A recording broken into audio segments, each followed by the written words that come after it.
इस वक्त पाक भारत कशीदगी अपने उरूज पर है। लगातार भारत ने पांचवीं रात भी एलओसी पर बिला इश्ताल फायरिंग की। एक जानिब तो भारत का जासूसी पर आया क्वाड कॉप्टर जो है वो भी पाकिस्तान की फोर्सेज ने मार गिराया है, और इस सब के अंदर अब अगले चंद घंटों में नरेंद्र मोदी कोई बहुत बड़ा एडवेंचर भी कर सकता है। भारतीय मीडिया का प्रेशर अब नरेंद्र मोदी पर बढ़ता जा रहा है। पाकिस्तान के ऊपर हमले की जो फाइनल अप्रूवल है वो इसी कमेटी ने देनी है।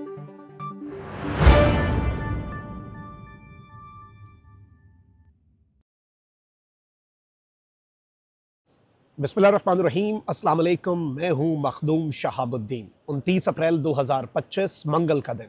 इस वक्त पाक भारत कशीदगी अपने उरूज पर है।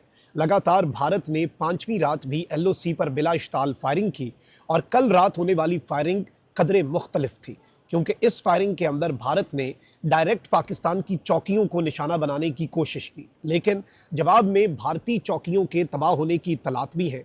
इसके साथ ही साथ कुछ और डेवलपमेंट्स भी हैं। एक जानिब तो भारत का जासूसी पर आया क्वाड कॉप्टर जो है वो भी पाकिस्तान की फोर्सेज ने मार गिराया है।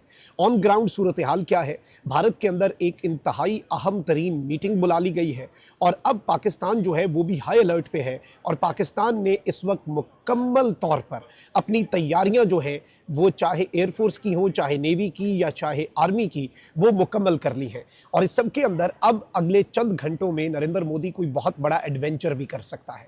ये सारी डिटेल्स मैं आपके सामने रखता हूँ, और इस वक्त ऑन ग्राउंड सूरत हाल क्या है उसे डिस्कस कर लेते हैं, क्योंकि ये इन्फॉर्मेशन बड़ी इंपॉर्टेंट है। देखें, एक चीज़ याद रखिएगा कि एक जानिब तो भारत जो है उसके ऊपर जंगी जुनून सवार है। भारतीय मीडिया का प्रेशर अब नरेंद्र मोदी पर बढ़ता जा रहा है। बाय द वे, अब इन्होंने जो मकबूजा वादी है वहाँ पर एक बहुत बड़ा ऑपरेशन जो है वो लॉन्च कर दिया, और इंडियन मीडिया के ऊपर इस वक्त पाबंदी है कि वो भारतीय फौज की नकलो हमल भी नहीं दिखा सकता, और मकबूजा वादी में होने वाला ऑपरेशन जो है उसकी भी कवरेज से इंडियन मीडिया को रोक दिया गया है। अब ऑब्वियसली क्योंकि ये एक डिसाइसिव मोमेंट की तरफ भारत बढ़ना चाह रहा होगा, लेकिन इस सब के अंदर जो चीज़ समझने वाली है, जो काबिल गौर है, वो ये है कि आज एक मरतबा फिर होम मिनिस्ट्री जो है भारत की, उसमें एक इंपॉर्टेंट मीटिंग बुलाई गई है।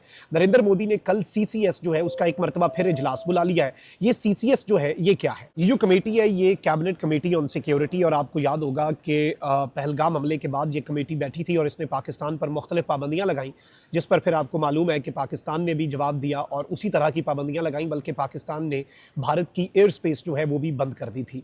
अब एक मरतबा फिर इस कमेटी के अंदर भारत जो है वो कुछ बड़े फैसले लेने जा रहा है। पाकिस्तान के ऊपर हमले की जो फाइनल अप्रूवल है वो इसी कमेटी ने देनी है, ये चीज़ आप याद रखिएगा। ऑल्दो पाकिस्तान जो है उसकी एयरफोर्स भी इस वक्त तैयार है। हमने अपना स्कर्दू और सवात एयरबेस जो है वो ऑपरेशनलाइज कर दिया है। JF-17 थंडर तैयारे और उनके ऊपर PL-15 जो चाइना के मिजल्स हैं, बड़े बियॉन्ड विजुअल रेंज हैं और वेरी लॉन्ग रेंज है मिजल्स की, वो हमने इंस्टॉल कर दिए हुए हैं, मुकम्मल तौर पर तैयार हैं। चारों तरफ से पाकिस्तान की फ़ज़ाओं को महफूज बनाने के लिए PAF ने ना सिर्फ अपनी डिप्लॉयमेंट कर दिया, बल्कि 3 मुख्तलिफ मशक़ें, ज़रब हैदरी, ललकार मोमिन और फ़ज़ाए बद्र, ये 3 मशक़ें शुरू कर दी हुई हैं। पाकिस्तान की आर्मी जो है उसने इस वक्त अपनी नफरी जो है वो LOC और बॉर्डर रीजन्स के अंदर पहुंचा दी हुई है, और टैंक्स जो हैं वो भी इस वक्त पाकिस्तान के पहुंच चुके हैं। अच्छा, भारत से भी हमें कुछ वीडियोस मौसूल हुई हैं कि अब सियालकोट बॉर्डर जो है वहाँ पर भी भारत जो है उसने अपने टैंक और अपना असला और जो बाकी चीज़ें हैं वो पहुँचाना शुरू कर दी हैं। ऑल्दो भारत को इस वक्त बहुत सी प्रॉब्लम्स हैं। अब इंडियन मीडिया खुलकर ये बात कर रहा है कि हमें अपने दुश्मनों को आइडेंटिफाई कर लेना चाहिए जो इस सब के अंदर पाकिस्तान की मदद कर रहे हैं और पाकिस्तान के साथ खड़े हैं। वो कौन से 3 ममालिक हैं जो जिन पर इस वक्त भारतीय मीडिया चढ़ दौड़ा है? अज़रबैजान, तुर्की और चीन। और इन तीनों ममालिक की तरफ से पाकिस्तान के साथ डिफेंस कॉपरेशन जो है वो in the past few hours बहुत ज़्यादा बढ़ा दी गई है। मैं पिछले दिनों की बात नहीं कर रहा, पिछले घंटों में बहुत ज़्यादा डिफेंस कॉपरेशन बढ़ी है। कुछ ऑब्वियसली चीज़ें जो हैं वो एक्नॉलेज की जाती हैं, कुछ चीज़ें पब्लिक डोमेन में ना ही लाई जाएँ तो बेहतर है, लेकिन बहुत कुछ चल रहा है। अब इस सारी की सारी सूरत हाल के अंदर एक जानिब हम ज़रा LOC की बात कर लेते हैं।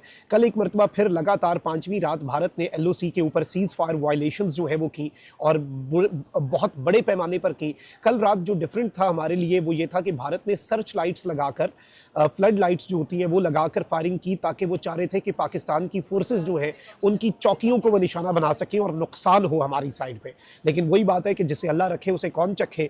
हमारा तो कोई नुकसान नहीं हुआ, लेकिन हमारी तरफ से जो प्रिसीजन अटैक्स किए गए हैं उसके अंदर अब ये इतलात हमें मौसूल हुई हैं कि भारत का भारी नुकसान हुआ है, यानी बहुत शदीद तरीन नुकसान जो है वो इंडियन साइड के ऊपर इस वक्त बताया जा रहा है और रिपोर्ट हो रहा है। And this is something very big and very huge. ये चीज़ आप याद रखिएगा कि भारत की एक चौकी के तबाह होने की भी इतलात हैं, और अब तो जो विजुअल्स हमें मौसूल हुए हैं वो रात की तारीकी के नहीं हैं। भारत रात की तारीकी में हमला करता होगा, भारत रात की तारीकी में अटैक करता होगा, लेकिन इस वक्त जो हमें बताया जा रहा है वो ये है कि दिन की रोशनी में पाकिस्तान ने भारत की एक चौकी को निशाना बनाया है और एक चौकी जो है भारत की वो ज़राए के मुताबिक तबाह हो चुकी है। इसके साथ ही साथ अगर हम क्वाड कॉप्टर की बात करें, भारत ने अपना एक quadcopter unmanned aerial vehicle UAV drone जो है, ये जासूसी वाला ड्रोन है, ये अटैक ड्रोन नहीं है। नंबर वन, जासूसी वाला ड्रोन जो है वो भेजा था क्योंकि भारत इंफॉर्मेशन चाहता था कि पाकिस्तान की ग्राउंड फोर्सेज ने क्या तैयारियां की हुई हैं, किस तरह क्या इन्होंने एंटी एयरक्राफ्ट मिसाइल्स कहां पर इन्होंने लगाए हुए हैं, इनका डिफेंस सिस्टम क्या है, इन्होंने जो इलेक्ट्रिक वॉरफेयर का सिस्टम है वो किस तरह से इंस्टॉल किया है, एयर डिफेंस सिस्टम क्या है, इसके लिए ये जासूसी करने आ रहा था। और इसीलिए भारतीय फौज जो है उसने एलओसी के ऊपर बिला इश्ताल फायरिंग की ताकि पाकिस्तान की फोर्सेस की तवज्जो बिला इश्ताल फायरिंग के ऊपर हो, भारत को जवाब देने के ऊपर हो और यहाँ पर ये अपना इनका क्वाड कॉप्टर आकर जासूसी करके चलता बने। लेकिन ऐसा हुआ नहीं है। ऐसा हुआ इसलिए नहीं है क्योंकि सिचुएशन जो है वो भारत के लिए कोई अच्छी नहीं है, क्योंकि हम हर तरफ से जाग रहे हैं और हम हर तरफ से मुकम्मल तौर पे इस वक्त तैयार बैठे हैं। तो अब इस सारी की सारी सूरत हाल के अंदर भारत जो है उसके क्वाड कॉप्टर के गिराए जाने की इतलात है और ये एक क्लियर कट मैसेज भी है, ये एक पैगाम भी है कि हम तैयार हैं, हम जाग रहे हैं और हम सोए नहीं हैं। और इससे एक चीज़ वाज़ेह हो जाती है कि चाहे आप हमें एक जगह पे एंगेज करेंगे तो आपको लग रहा है कि दूसरी जगह पर हम सो जाएंगे। हम तो अफ़गान बॉर्डर जो है उस पर नहीं सोए, हमने वहाँ पर 54 दहशतगर्द खवारिज हलाक किए, फिर अगले दिन क्लीन अप ऑपरेशन के अंदर 17 मजीद हलाक कर दिए। टोटल का फिगर जो मेरे पास आया वो 71 फितनतुल खवारिज जो भारत पाकिस्तान के अंदर फिर इन्फिल्ट्रेट करवाना चाह रहा था दहशतगर्दी के लिए, उन्हें हलाक कर दिया। तो हम अपने हाउस को भी इन ऑर्डर लाना जानते हैं और हम दुश्मन को जवाब देना भी जानते हैं। क्योंकि ये चीज़ याद रखिएगा कि नरेंद्र मोदी ने इंटरनेशनल कम्युनिटी को ऑन बोर्ड लिया है और उन्हें ये मैसेज दिया है कि मैं हमला करने जा रहा हूँ और मुझे आपने हमले से नहीं रोकना, चाहे जो मर्जी हो जाए। लेकिन पाकिस्तान ने भी इंटरनेशनल कम्युनिटी को 2 मैसेजेस दिए हैं। नंबर 1 कि हम अपना जो एटमी हथियार है उसे बिल्कुल, हम कोई बिला वजह, हम रिस्पॉन्सिबल स्टेट हैं, हम बिला वजह इस्तेमाल नहीं करेंगे। लेकिन अगर मामला हमारी एग्जिस्टेंस पे आया और एक ऐसा मौका आया जिसमें हमें लगा कि भाई हमारे लिए चीज़ें कंट्रोल करना मुश्किल है, तो फिर हम वो चला देंगे, हम तो जाएंगे, फिर हम साथ दुश्मन को भी लेकर जाएंगे। एक तो ये मैसेज है।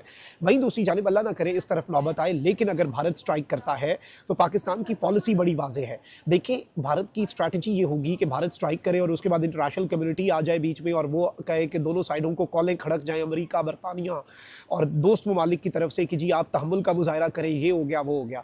तो हम अब उन कॉलों का इंतज़ार नहीं करेंगे। पाकिस्तान जो है उसकी स्ट्रैटेजी इस मरतबा ये होनी जा रही है, जंगी स्ट्रैटेजी, कि भारत की तरफ से स्ट्राइक होती है, 2 चीज़ें एट दैट वेरी मोमेंट शुरू कर दी जाएंगी। नंबर 1, हम भारत की जो स्ट्राइक है या भारत का जो अटैक है या जो मिज़ल है उसे नाकाम बनाने की अपनी जो एफर्ट्स हैं उन्हें शुरू कर देंगे। वहीं दूसरी जानिब पाकिस्तान ने भारत के जो सिक्योरिटी टारगेट्स लॉक किए हुए हैं उन सिक्योरिटी टारगेट्स के ऊपर पाकिस्तान अगले चंद मिनट्स के अंदर अटैक लॉन्च कर देगा, यानी टिट फॉर टैट, अगले चंद मिनट के अंदर जो हमने करना हुआ करेगा। और एक और चीज़ मैं आपको बता दूं कि हमने भारत का एक टारगेट लॉक नहीं किया हुआ, हमने भारत के मल्टीपल दर्जनों सिक्योरिटी टारगेट्स जो हैं वो लॉक किए हुए हैं।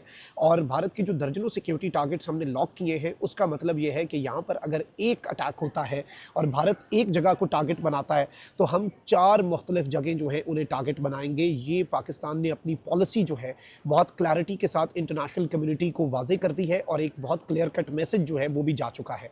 तो सरहद के ऊपर इस वक्त कशीदगी है, पाकिस्तान की एयरफोर्स इस वक्त मुकम्मल तौर पर तैयार है, हर तरह के एडवेंचर का जवाब देने के लिए भी तैयार है। लेकिन सिचुएशन जो है वो आपको मालूम है कि तब्दील होगी बहुत तेज़ी से और अल्लाह ताला रहम करे। हम अमन की बात करते हैं, लेकिन अगर किसी ने कोई एडवेंचर किया तो उसे ऐसा मुंह तोड़ जवाब दिया जाएगा कि वो याद करेगा। अपना बहुत ख्याल रखिए। अल्लाह निगहबान। पाक सलामत।